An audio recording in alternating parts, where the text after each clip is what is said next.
नमस्कार बच्चों। आज के वीडियो में हम कक्षा 9वीं की नई पाठ्य पुस्तक गंगा से पाठ 3 संवादहीन के प्रश्न उत्तर को लिखेंगे और समझेंगे। पाठ 1 और पाठ 2 की वीडियो आपको मेरे चैनल की प्लेलिस्ट में मिल जाएगी। आप वो वीडियो वहां से देख सकते हैं। बच्चों, वीडियो स्टार्ट करने से पहले आपसे एक छोटी सी रिक्वेस्ट है। अगर आपको यह वीडियो थोड़ी सी भी हेल्पफुल लगे तो प्लीज़ वीडियो को लाइक करें और चैनल को सब्सक्राइब करें। ठीक है, तो चलिए वीडियो को शुरू करते हैं। तो आपका सबसे पहला प्रश्न होने वाला है रचना से संवाद, मेरे उत्तर मेरे तर्क। पहला प्रश्न आपका होने वाला है, कहानी में ताई और मिट्ठू का संबंध किस भाव को दर्शाता है? सही उत्तर है ऑप्शन ख, ममता और स्नेह का, क्योंकि ताई घर में बिल्कुल अकेली रहती थी और दोनों में बहुत ही ज़्यादा लगाव था। दूसरा प्रश्न है, जगन मास्टर द्वारा मिट्ठू को पिंजरे से बाहर निकालना किस भावना या मूल्य का संकेत देता है? तो इसका सही उत्तर है ऑप्शन घ, करुणा और नैतिकता का, क्योंकि जगन मास्टर को पिंजरे में बंद पक्षी पर दया आती है और वे उसकी स्वतंत्रता चाहते हैं, इसलिए उन्होंने पिंजरे से उसे बाहर निकाल दिया। अगला प्रश्न है, मिट्ठू का उड़ जाना किस विचार को प्रस्तुत करता है? सही उत्तर है ऑप्शन ग, स्वतंत्रता की चाह, क्योंकि मिट्ठू भी मौका मिलते ही खुले आकाश में उड़ जाता है। चौथा प्रश्न है, ताई के जीवन के दुख का मुख्य कारण क्या था? सही उत्तर है इसका ऑप्शन ख, परिवार से दूरी और संवाद का अभाव, क्योंकि ताई घर में बिल्कुल अकेली रहती थी। उनके बच्चे जो थे वो शहर में चले गए थे और जिसके कारण वो किसी से बातचीत नहीं कर पाती थी। तो यही ताई के जीवन के दुख का कारण था। पांचवा प्रश्न है, कहानी में मानव समाज में व्याप्त किस विसंगति को उजागर किया गया है? तो इसका सही उत्तर है ऑप्शन ग, अकेलापन, क्योंकि आधुनिक जीवन में लोग अपने बुजुर्गों को बिल्कुल अकेला छोड़ देते हैं। ठीक है, अगला प्रश्न है, मेरी समझ मेरे विचार। नीचे दिए गए प्रश्नों पर कक्षा में चर्चा कीजिए और उनके उत्तर लिखिए। पहला प्रश्न है, भगवान कैसे नैया पार लगेगी? ताई इस वाक्य में किस नैया की बात कर रही है? वे यह बात क्यों कह रही है? तो यहाँ पे नैया का मतलब असली नाव नहीं है, यहाँ पे नैया का मतलब जीवन है। ताई अपने बुढ़ापे, अकेलेपन और दुखों से परेशान है। उन्हें लगता है कि उनका जीवन बहुत कठिन हो गया है, इसलिए वे भगवान से मदद मांग रही है कि भगवान मेरी नैया कैसे पार लगेगी। तो आप उत्तर लिखेंगे। ताई यहाँ अपने जीवन को नैया के रूप में देख रही है। बुढ़ापे, अकेलेपन और कठिन परिस्थितियों के कारण उन्हें लगता है कि जीवन को पार करना कठिन हो गया है, इसलिए वे भगवान से सहायता की प्रार्थना करती है। दूसरा प्रश्न है, धीरे धीरे सब पराये हाथ में चला गया। इस वाक्य में किस घटना की ओर संकेत किया जा रहा है? तो यहाँ पे ताई के परिवार और उनकी संपत्ति के बिखरने की बात कही जा रही है। उनके बच्चे शहर चले गए थे, जिसके कारण घर बार दूसरों के पास चला गया था। इसी कारण ताई का जीवन बिल्कुल अकेला और सूना हो गया था। तो आप उत्तर लिखेंगे। यह वाक्य ताई के परिवार और संपत्ति के बिखरने की ओर संकेत करता है। उनके बच्चे शहर चले गए और घर बार दूसरों के हाथों में चला गया, जिससे उनका जीवन सूना हो गया। तीसरा प्रश्न है, ताई की सारी ममता मिट्ठू पर बरस पड़ी, क्यों? क्योंकि ताई अकेले रहती थी, वो बिल्कुल अकेलापन का शिकार हो गई थी। तो उनके पास अब अपना कोई बचा ही नहीं था, सारे शहर चले गए थे, इसलिए उन्होंने अपना सारा प्यार और स्नेह मिट्ठू पर लुटा दिया और मिट्ठू ही उनके अकेलेपन का सहारा बन गया। तो आप उत्तर लिखेंगे। ताई के जीवन में अब कोई अपना नहीं बचा था। उनका सारा स्नेह और प्रेम मिट्ठू पर केंद्रित हो गया, जिससे वह उनके अकेलेपन का सहारा बन गया। ठीक है, अगला प्रश्न है, अब ताई को इस बात की पूरी जानकारी रहने लगी थी कि किसके खेत में हरी मिर्च तैयार हो गई है और किस पेड़ में फसल के आखिरी अमरूद बचे हैं। इस वाक्य के द्वारा ताई के व्यक्तित्व में आए परिवर्तनों के विषय में क्या क्या पता चलता है? तो ताई का व्यक्तित्व कैसा था? पहले वो लापरवाह थी, अब वो जिम्मेदार बन गई है और सजग हो गई है। अब वो बिल्कुल अकेली रहती थी, इसलिए वो सारा समय मिट्ठू के साथ ही बिताती थी। वे मिट्ठू के लिए समय पर खाना बनाती थी और उसकी देखभाल करती थी, यानी कि अब उनके जीवन में एक उद्देश्य आ गया था कि मिट्ठू की देखभाल करनी है। तो आप उत्तर लिखेंगे। पहले ताई अपने लिए भी लापरवाह थी, लेकिन अब वे जिम्मेदार और सजग हो गई। मिट्ठू के लिए वे नियमित रूप से भोजन बनाती और उसकी ज़रूरतों का ध्यान रखती। इससे उनके जीवन में उद्देश्य आ गया। ठीक है। 5वां प्रश्न है, जगन मास्टर दूसरे मिजाज के आदमी थे।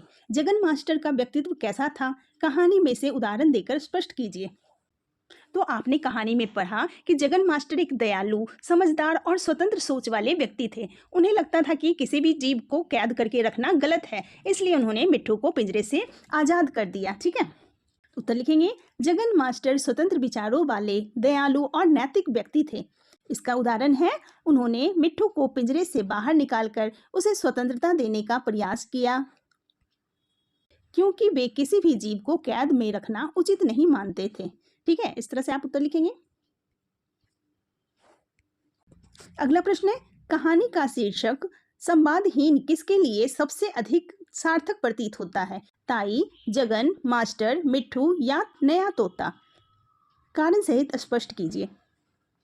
तो यह जो शीर्षक है संवादहीन, ये तो सबसे ज़्यादा ताई के जीवन पर ही लागू होता है, क्योंकि उनका अपने परिवार से संवाद बिल्कुल भी खत्म हो चुका था। वे अकेले रहती थी और सिर्फ मिट्ठू ही उनका साथी था, वो उनसे ही सिर्फ बात किया करती थी। इसलिए यह शीर्षक कहानी के भाव को बिल्कुल सही तरह से दिखाता है। ठीक है, तो आप उत्तर लिखेंगे।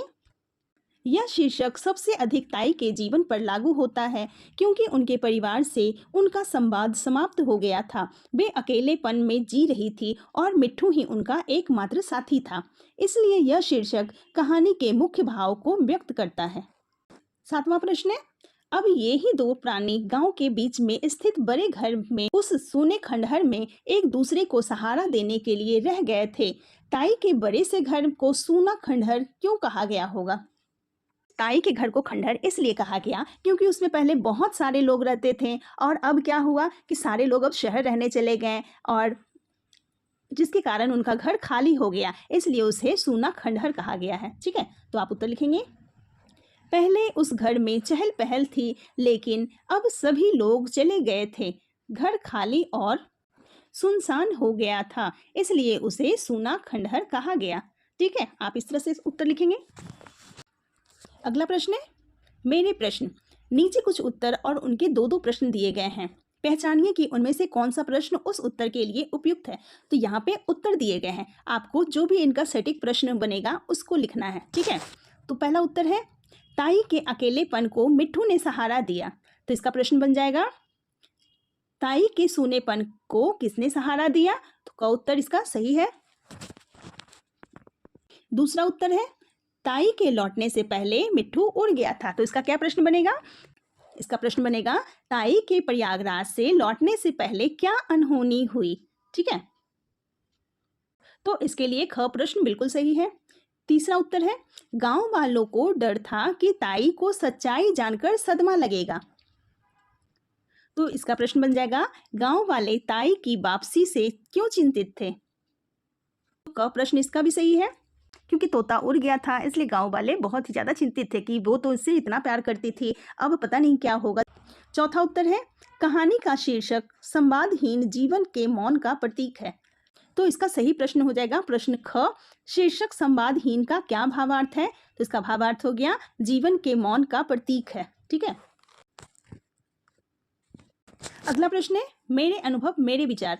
नीचे दिए गए प्रश्नों के उत्तर अपने अनुभवों के आधार पर दीजिए। पहला प्रश्न है, कभी कभार गांव में थोड़ी देर के लिए भी न्योते बुलावे में जाती तो 10 बार खिड़की दरवाजों की सांकलें टो कर देखती। ताई की तरह जब आप अपने घर या परिवार से दूर होते हैं तो किसी वस्तु या व्यक्ति की चिंता आपको भीतर से कैसे परेशान करती है? तो जब भी हम घर से बाहर होते हैं तो हमें अपने घर की और अपने परिवार के लोगों की काफ़ी चिंता होती है, और हम बार बार उनके बारे में पूछते रहते हैं, सोचते रहते हैं। ठीक है, तो आप उत्तर लिखेंगे। जब हम अपने घर या प्रियजनों से दूर होते हैं तो उनकी चिंता हमें बेचैन करती है। हम बार बार उनके बारे में ही सोचते हैं और जल्दी वापस लौटने की इच्छा होती है। ठीक है, दूसरा प्रश्न है, आखिर वह भी तो बोलता बतियाता प्राणी है। क्या आप मानते हैं कि पशु पक्षियों में भी संवेदनाएं होती है? अपने किसी अनुभव का वर्णन करते हुए लिखिए। तो हाँ, पशु पक्षियों में भी बिल्कुल संवेदनाएं होती है। वे भी प्यार, दुख और खुशी महसूस करते हैं। जैसे कि कुत्ता अपने मालिक को देखकर बहुत खुश होता है ना? तो आप उत्तर लिखेंगे। हाँ, पशु पक्षियों में भी भावनाएं होती है। वे अपने मालिक से लगाव रखते हैं और खुशी दुख महसूस करते हैं। जैसे कुत्ता अपने मालिक को देखकर खुश हो जाता है। तीसरा प्रश्न है, गणपत ने ही एक सुझाव दिया कि मिट्ठू की ही सूरत शक्ल का एक दूसरा तोता ले आया जाए ताकि ताई को भ्रम में रखा जा सके। ताई को भ्रम में रखना उचित था या नहीं? तर्क सहित अपने विचार लिखिए। तो ताई को भ्रम में रखना पूरी तरह से सही नहीं था, क्योंकि सच छिपाना गलत होता है, लेकिन लोगों ने ताई को दुख से बचाने के लिए ऐसा किया था, इसलिए उनकी भावना अच्छी थी। तो आप उत्तर लिखेंगे, यह पूरी तरह उचित नहीं है, क्योंकि सच्चाई छिपाना गलत है, लेकिन गांव वालों ने ताई को दुख से बचाने के लिए ऐसा किया, इसलिए उनकी भावना सही थी। चौथा प्रश्न है, ताई सोच रही थी कि उन्हें देखते ही मिट्ठू राम राम सीता राम की रट लगाकर आसमान सिर पर उठा लेगा। क्या कभी ऐसा हुआ है कि आपने सोचा कुछ और, हुआ कुछ और? उस अनुभव को लिखिए। तो कई बार ऐसा होता है कि हम सोचते कुछ और है लेकिन होता कुछ और है। तो इस बात से ये पता चलता है कि जीवन अनिश्चित है। ठीक है, तो ये बहुत ही आम सी बात है। उत्तर लिखेंगे, कई बार हम किसी चीज की उम्मीद करते हैं लेकिन परिणाम अलग होता है। इससे हमें सीख मिलती है कि जीवन अनिश्चित है। पांचवा प्रश्न है, मिट्ठू अब पिंजरे में रहने के इतने आदी हो चुके थे कि उन्होंने बाहर आने की कोई इच्छा नहीं प्रकट की। क्या प्राणी सचमुच में पिंजरे में रहने का आदी हो सकते हैं? अपने उत्तर के समर्थन में अपने आसपास से उदाहरण भी दीजिए। तो हाँ, बिल्कुल ऐसा होता है। लंबे समय तक बंद रहने से प्राणी उसकी आदत डाल लेते हैं और वे बाहर जाने से भी डरते हैं। तो आप उत्तर लिखेंगे, हाँ, लंबे समय तक पिंजरे में रहने से प्राणी उसकी आदत डाल लेते हैं। वे बाहर जाने से डरते हैं क्योंकि उन्हें खुली दुनिया की आदत नहीं रहती। तो बच्चों, ये थे संवादहीन अध्याय के सभी महत्वपूर्ण प्रश्न उत्तर, बिल्कुल ही आसान भाषा में। अगर आपको यह वीडियो पसंद आया हो तो प्लीज़ वीडियो को लाइक कीजिएगा, चैनल को सब्सक्राइब कीजिएगा और अपने दोस्तों के साथ शेयर भी कीजिएगा। ठीक है, हम फिर मिलेंगे एक नई वीडियो के साथ। Thank you so much.